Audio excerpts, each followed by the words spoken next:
एक मां की इतनी बड़ी भावना अपने बच्चों के लिए। शिकारी मेरे बच्चे आएंगे और मेरे स्तनों का स्तनपान करेंगे, उनकी भूख मिट जाएगी। शिकारी इतनी कृपा मुझ पे तू कर दे। अरे मेरे शरीर के छोटे छोटे टुकड़े करके तू परिवार सहित उनको खा जाना शिकारी, लेकिन मेरे स्तनों को यहीं पर छोड़ देना शिकारी, उसको तू काटना नहीं। उन स्तनों से मेरे बच्चों की भूख मिटती है शिकारी।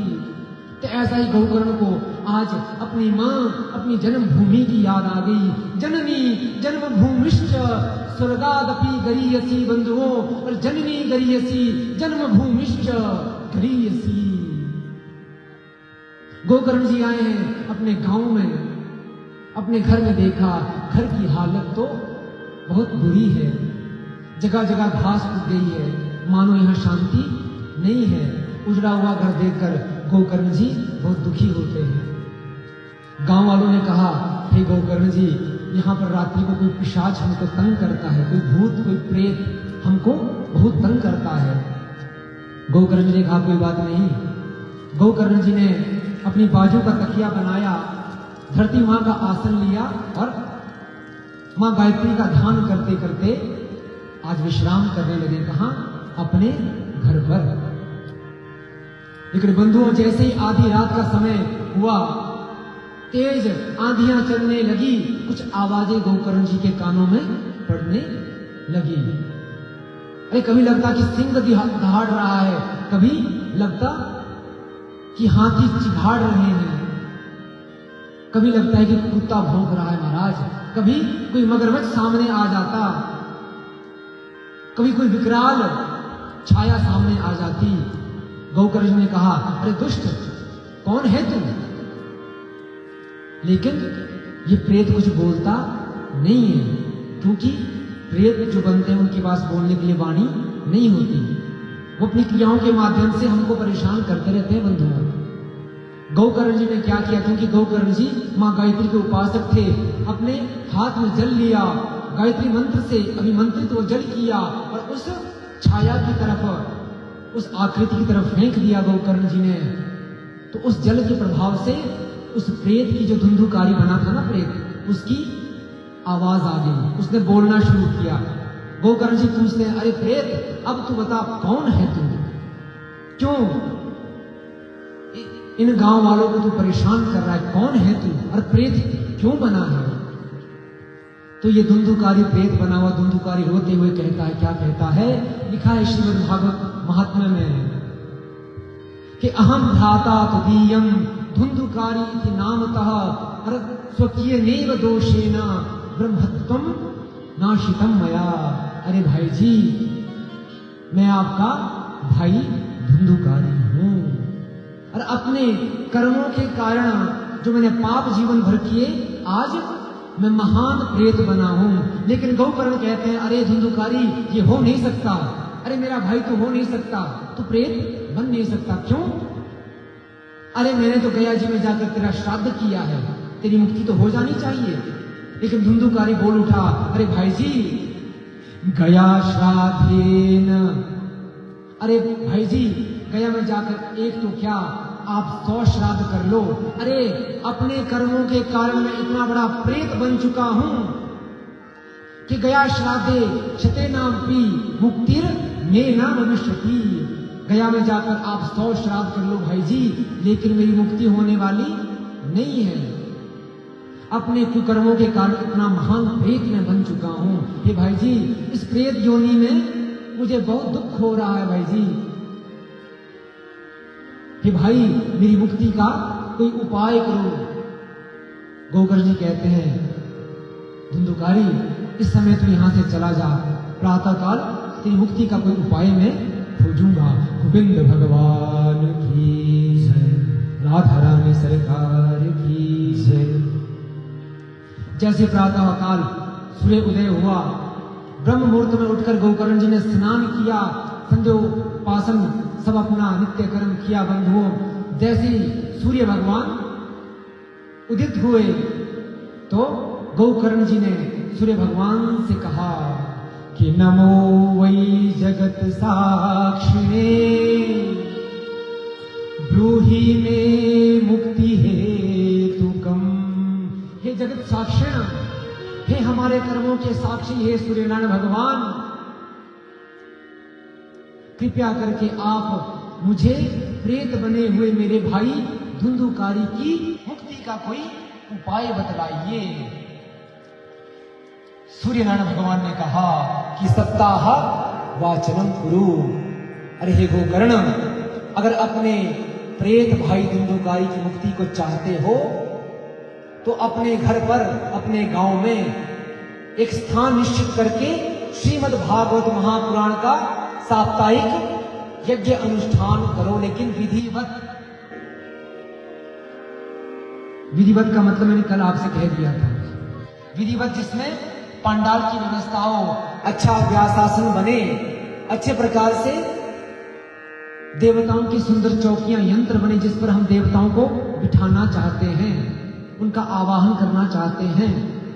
विधिवत मूल पाठ हो, नित्य क्रम से विधिवत पंचायतन देवताओं का जाप हो, पितृ तर्पण श्राद्ध इत्यादि हो, अच्छे से भगवान का कीर्तन हो, कथा हो।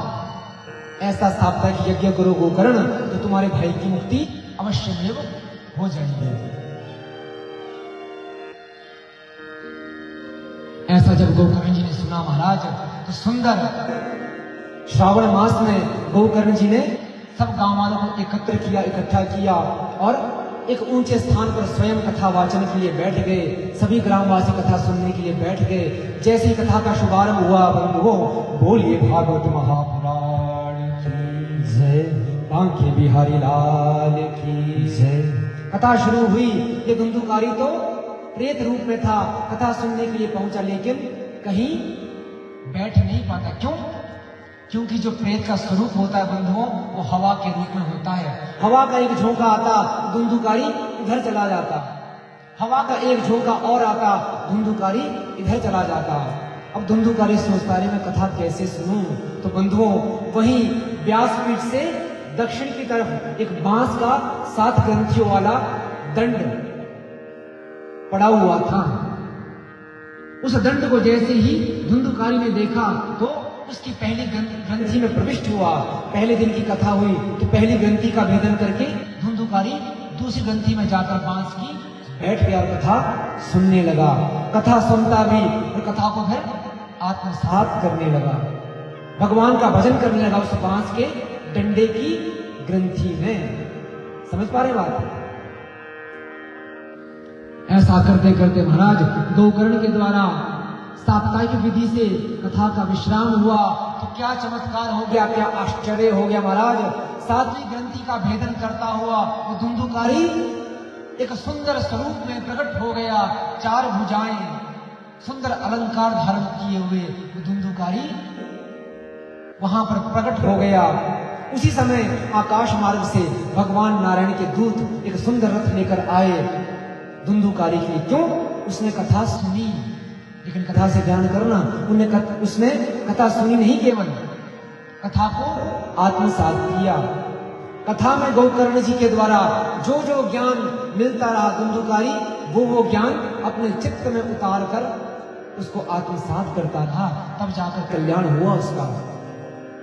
भगवान के पास जैसे ही आए धुंधुकारी को विमान में बैठाने लगे महाराज, तो गोकर्ण जी ने उन दूतों को रोक दिया, प्रश्न करने लगे कि अत्रैव बहवः सन्ति श्रोतारो मम निर्मला। अरे दूतों, हे विष्णु दूतों, यहाँ पर मेरे और भी श्रोता और भी भक्त बैठे हैं जिन्होंने कथा को सुना है। अकेले क्या धुंधुकारी ने कथा को सुना है? जो तुम एक विमान को लेकर चले आए हो,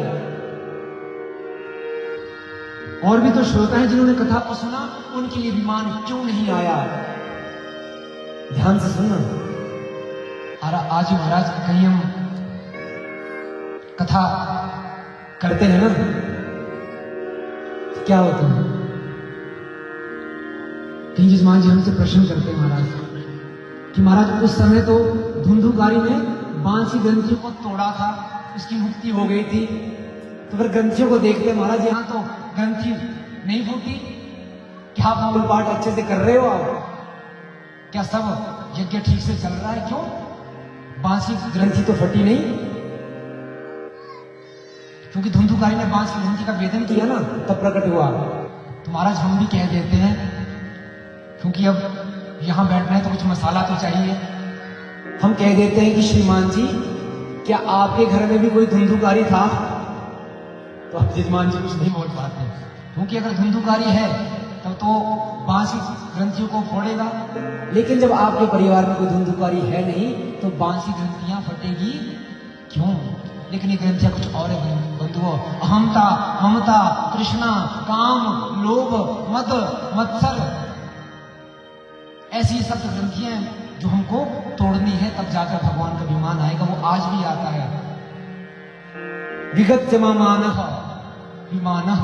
जब हम अहंकार की भावना को त्याग कर भगवान के चरणों में समर्पित हो जाएंगे तो भगवान विमान भेजेंगे। कलिकाल में भगवान साक्षात दर्शन नहीं देते हमको। ना तो दंडवत परिपालकः पशुवत। हमारे शास्त्र कहते हैं हमको जीवन में कोई समस्या, कोई दुख आ गया, कोई परेशानी आ गई, भगवान का भजन हम करते हैं तो भगवान क्या प्रकट होकर लाठी लेकर आते हैं हमारा दुख दूर करने के लिए? नहीं, भगवान देते हैं उस दुख से निकलने की सद्बुद्धि हमको। सच्चिदानंद भगवान की जय। तो गोकर्ण जी कहने लगे, अरे विष्णु दूतों, नारायण के दूतों, अकेला धुंधुकारी कोई विमान क्यों लेकर आते? ये सुना गोकर्ण जी ने। अब धुंधुकारी की तो मुक्ति हो गई कि धन्य भागवती वार्ता, वेद पीड़ा विनाशिनी, धन्यो सप्ताहो। अरे ये भागवत कथा धन्य है जिसने धुंधुकारी से प्रेत की मुक्ति कर दी। अब गौकर्ण जी ने सब श्रोताओं को सावधान किया, महाराज फिर से कथा का आयोजन हुआ। इस समय तो सभी श्रोताओं ने ध्यानपूर्वक कथा को सुना तो था ही, लेकिन साथ साथ में आत्मसात कर दिया बंधुओं। और एक महान आश्चर्य हो गया सभी के लिए। विमान आ गया, स्वयं नारायण भगवान प्रकट हो गए।